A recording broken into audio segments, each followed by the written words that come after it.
All right, everybody, the life of a VT and SBIT swing trader. Check it out. All right, let's do this. Let's go. So as you all know, I talk about the Vanguard Total World Index on this channel and the SBIT quite a bit, mainly because I don't believe in Bitcoin, so I like to bet against it, even though I own Bitcoin. I never sold it. Got into it early, but the more I learned about it, the more I realized it was a scam. So I realized that, well, I have a lot of unrealized gains, so I might as well bet against Bitcoin when it goes up on more bull runs. And that's exactly what I do. And then I make some profit off of that volatility. But anyway, so why would I... Now, I also want to cover something real quick. So 80% of my portfolio is strictly buy and hold. Strictly buy and hold, okay? So I don't touch those positions. I let them sit there. I collect the dividends, you name it. And I'm exposed to U.S., international. I'm exposed to, that's with equities alone.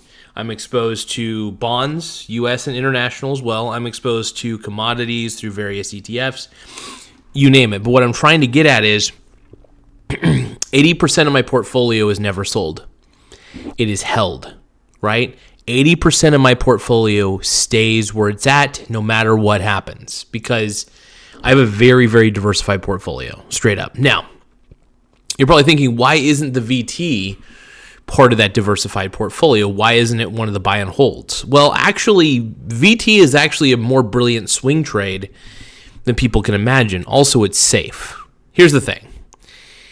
I like a little bit of safety with my swing trading. So if I'm going to swing trade the SBIT, I'm also going to swing trade, which I think the SBIT's pretty safe, but just in case I'm wrong, let's say Bitcoin goes to the moon. I want to lose a little bit on that SBIT. But anyway, I actually have a lot of unrealized gains on Bitcoin, so technically I wouldn't, but whatever. What I'm trying to say is, while I'm being like a hedge fund with SBIT, the VT is a great thing to swing trade because I could buy it at any price and not feel uncomfortable, right? I will happily buy the Vanguard Total World Index at any price, as long as it's reasonable, obviously, and as long as the world is not completely overvalued. But what I'm trying to say is this. Not only with the VT, you're exposed to U.S. stocks, but you're also exposed to international. So there are many, many advantages to this that I think should always be discussed. But anyway, I'm going off on a tangent. Let's go over the curriculum here. So why VT and SBIT as a pair, I guess, ultimately, in summary. So VT, which is the global stock market, by the way, it's crammed into one ETF, offers broad, steady exposure. The SBIT, on the other hand, is a short Bitcoin inverse style ETF. Now, there's still risks to this, so you got to keep that in mind. It is high volatility and largely uncorrelated with VT's day-to-day moves. Together, though, they create swing opportunities in two very different regimes. Trend / mean reversion on VT, and volatility spikes and drawdowns on SBIT, right? So you're rarely waiting on just one market to move. This is not financial advice, by the way. I want to make that very clear.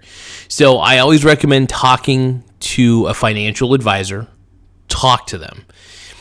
We also have disclaimers that this is not financial advice, this is only for entertainment and educational purposes, but always talk to a financial advisor before making any investment decisions.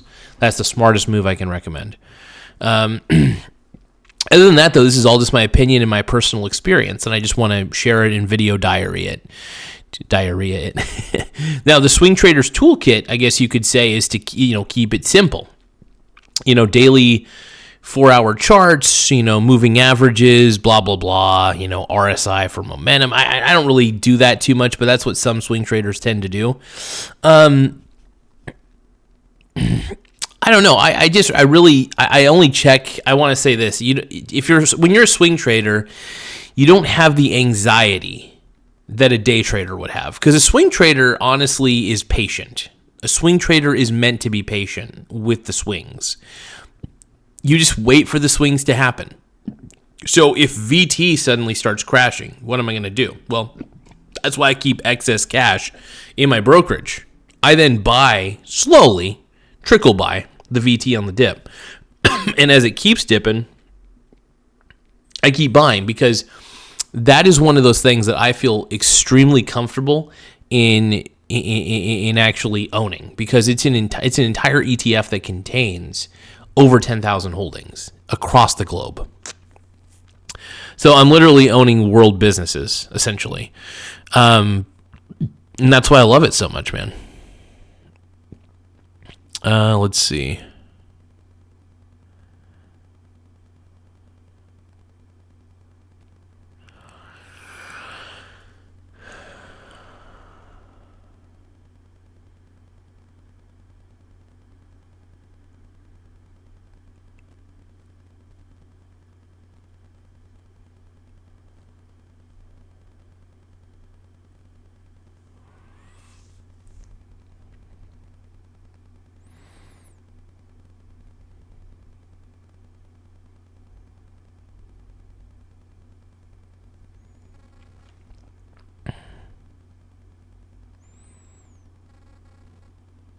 Give me one moment. Sorry about that. I was thinking. I didn't mean to pause so much. Oh my goodness. It's a little embarrassing. I was just thinking about something real quick.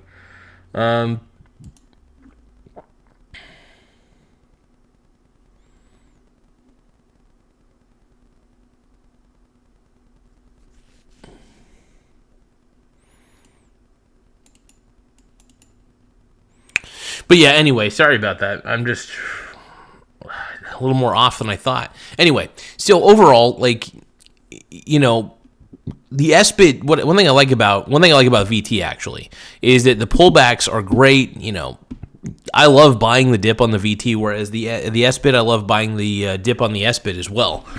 Typically, what happens is if the VT were to crash hard, then traditionally the SBIT in theory should go up, because what is going to dip more?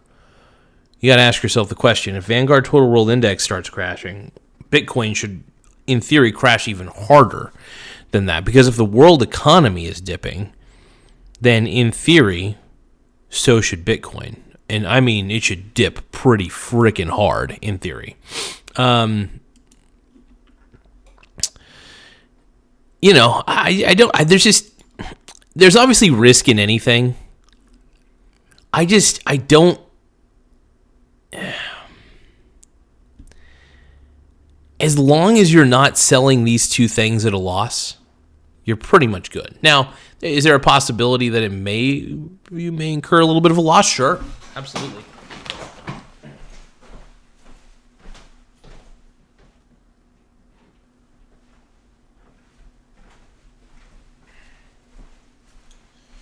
Drinking a wee bit of coffee.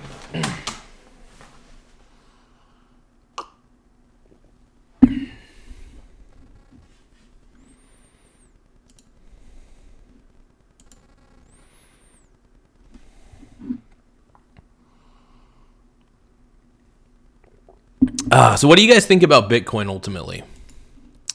Do you guys think that Bitcoin sucks? Leave a comment. Overall, though, I mean, there's kind of a weekly and a daily routine, I guess you could say. You could pre-plan a few A/B scenarios, and if you ever want to test this out, you could do paper trading if you're feeling nervous about it. I mean, look, there's a lot of variables that happen. The VT is such a diversified product that I feel absolutely comfortable buying it on the dip whenever I feel like it. Now, the SBIT, on the other hand, I don't overly concentrate my portfolio on the SBIT. In fact, if anything, I really don't own that much SBIT. You know, I swing trade it quite a bit, for sure. And I don't if I see it dipping, I'm not going to totally, buy a ton of it at one time. SBIT is something that I just like to play the swings of it, and, just be smart about it. There's really nothing crazy that you have to do when it comes to investing. I think that people like to overcomplicate investing to a point where it's you don't need to. You just don't need to overcomplicate investing. I've never found a reason to, I just don't see a point in that. Oh, this coffee's good. I'm drinking some decaf coffee, by the way, so I appreciate y'all putting up with my love of the decaf. The reason I drink decaf is when I drink a Monster Energy drink in the morning, and So the decaf kind of helps. But yeah, tracking every trade's a good thing. Setup, risk, emotions, and outcome. Win rate does matter. It matters less than risk, reward, and discipline. Avoid over trading SBIT's noise. That's another thing. And under trading, VT's edge. The secret is just letting the playbook survive cycles. Your journal kind of tells you what to keep and what to cut. Now, look at. This is for education. This is educational only. None of this is financial advice. Educational and entertainment purposes only. It's just my opinion, my perception of how to swing trade. And now everybody has a different journey. You may want to swing trade different ETFs, or maybe you don't want to swing trade at all. Maybe that's not your game, and that's okay. But if you're curious about the world of swing trading, I feel like it's a good in between long, because I think day trading's too crazy. I think long-term investing is great, but I don't believe long-term investing should be the entirety of your portfolio. I believe there should be some form of swing tradable activity, and I choose 2 ETFs. That's the SBIT and the VT. Mainly because the VT provides ultimate safety in the sense that it's hyper diversified. And the SBIT, I think, is a safe play. And the reason I say it is because I think Bitcoin's in a huge bubble. I think that Bitcoin's intrinsically worthless. And at the end of the day, anything with an intrinsic value of 0 eventually goes to 0 is the theory. So it'll be interesting to see where Bitcoin lands. But I think that at the end of the day, Bitcoin is, Bitcoin's destined to become the NFT. That's my take on it, at least. And, I think at the end of the day, I'll be proven right about that, right on that at least. But hey, that's my take. So, what are your guys' thoughts? Leave a comment, give a like, leave a comment. I will say, master one setup of each ETF. Size it right and let time do the compounding. Now, here's the thing. Why you're probably wondering another thing. Why do I mention that I do this? Why don't I keep this a secret? Reason I don't keep it a secret is because I think it can help people. I think at least it could help you get a template on maybe how to swing trade, because these are things that I'm one of those guys that I like to buy the dip, and then I like to sell on the momentum upwards. I'm a buy the dip kind of guy. Some people are buy the momentum. I hate buying the momentum though. I don't like to buy when everybody else is buying. I'm naturally very contrarian. So if you're a contrarian like me, my way of doing it's actually perfect. If you're not contrarian, though, and you just don't have contrarian lines of thinking, you could still technically swing trade the VT, because buying it at any price is pretty cool. It's literally the world market, man. It's not like super duper safe, but it's pretty it is super duper safe. What am I kidding? Who am I kidding? But I do think it'll help you guys to kind of understand that there are ways of investing. There are ways to invest beyond the traditional boring long-term holdings. Now, look, you should be boring in part of your portfolio. I'm literally using the 80-20 principle now that I think about it, because like I said, 20% of my portfolio, which is just 2 ETFs, by the way, 20% of my portfolio is 2 ETFs that are swing traded. 80% of it are several different ETFs and several different individual stocks that are all held. They don't get sold. I don't sell them by any means. I don't look at any of the charts. I just have a ton of index-based ETFs, international primarily, and I have a lot of U.S. ones too. I own a lot of REITs too. That's another thing. Real estate investment trusts are a huge part of my portfolio. Well, I wouldn't say huge, but I've got a lot of individual REITs. I own a lot of different companies that are very large cap as well, like Coca-Cola, Realty, like I said, Realty Income, that's a REIT, things like that. I try to keep it smooth and I try to keep it right. And it's just fun, man. It's just fun at the end of the day. I have a blast with it all. But I think if I'm missing anything else, I could tell you guys.